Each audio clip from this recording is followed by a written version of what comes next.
All right, so let's talk about what photography has taught me about slowing down. And this is something I've been thinking about a lot because for a lot of us, like I'm in my mid 40s, and for a lot of time, you have work, you have kids, you have like all these things where you're trying to go, go, go, go, go. And it's easy to just have life just pass you by. I talked about yesterday being in back home in Minnesota for my dad's 80th birthday, and that weekend went by so fast. Like it felt like it took forever to get here, and there's a lot of work going into it, and all this kind of stuff. And then in a blink of an eye, it was over.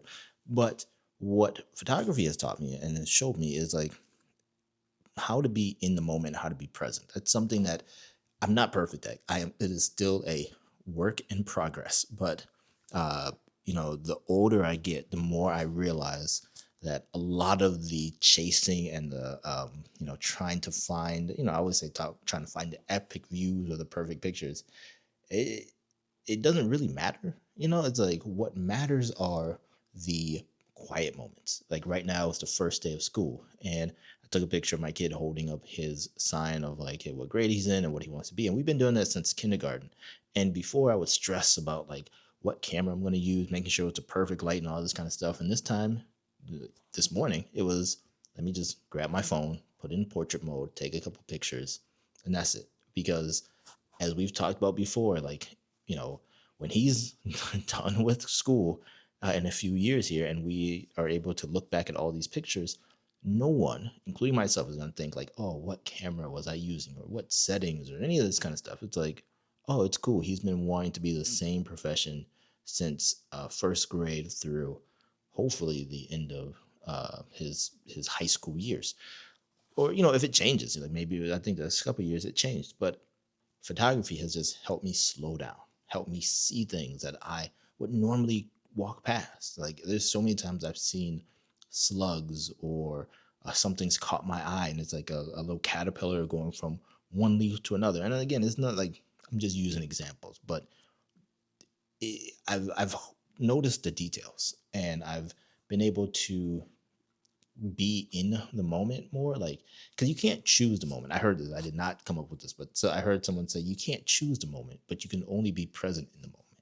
And so I've learned, and I am learning, like I'm still 44 years in, I'm still learning to be in the moment. And yeah, you're gonna have good days, you're gonna have bad days, you're gonna have times that are challenging. People that you're around are challenging, but at the same time it's like as long as we're in the moment and we are true to ourselves, like that's all that matters, right? And when it comes to our camera gear, I say it a lot, and I really believe in this. Like, it's cool that these camera manufacturers are coming up with new cameras all the time, and they're innovating and all that kind of stuff. But like the three core cameras that I have, the A7CR, the A6100 XT5, and I guess the Ricoh GR3X. So the four cameras that I have, those are going to be my four core cameras for the next decade, right? Like I may play with the camera here and there. Like I am very curious about full medium format cameras, but I have zero need for a medium format camera. Like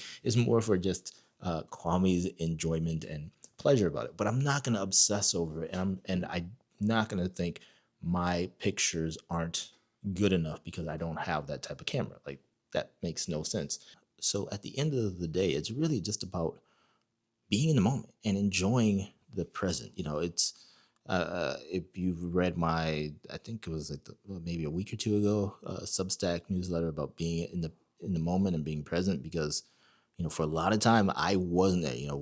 If we were on vacation, I was trying to take the best pictures. I was trying to find the best lighting for the best landscapes and this and that. And I would even and I saw someone on my Substack say like I did the same thing. I would ask my family to can you just get out my shot real quick, and I can't go back in the past, right? I'm not going to beat myself up, but now going forward, I always make sure I'm taking pictures of whatever we're doing. I'm taking pictures of my family doing stuff. But then you know what else I do? I put the camera away and I just hang out. Or I'll pick up my phone and take a couple pictures and then just hang out. And it's okay. I don't need to capture everything. I don't have to be the I used to always think I had to be the documentarian of the family, forgetting that I am also part of the family and part of the document. So it's okay to get in front of the camera. I used to tell people I have a face for behind the camera, but that's all right to get in front of the camera every now and again and take some pictures, and just slow down. So I don't know who needs to hear this. I needed to hear this for myself. You know, the older I get, the more I realize, you know, where life isn't slowing down for us, but we need to slow down to enjoy life. Let me know down in the comments. It's like, hey, Kwame, you're off your rocker. Like, yeah, you know, you're just a middle-aged man who is just going through it right now, or it's like, yeah, you're onto something. Maybe we do need to slow down, quit looking at so many YouTube videos about gear, which is another video to come, and just enjoy life and enjoy what we have, and use what we have to the full to the fullest. I don't know. Let me know down in the comments. Thank you as always for watching this video. I do have my Substack newsletter link down below. I know I keep saying to go follow me on there, then I don't provide a link. I finally have the link down there. So if you want to read the ramblings of a middle-aged man about photography, go ahead and check that out. And as always, I will see you next one. Talk to you later. Bye bye.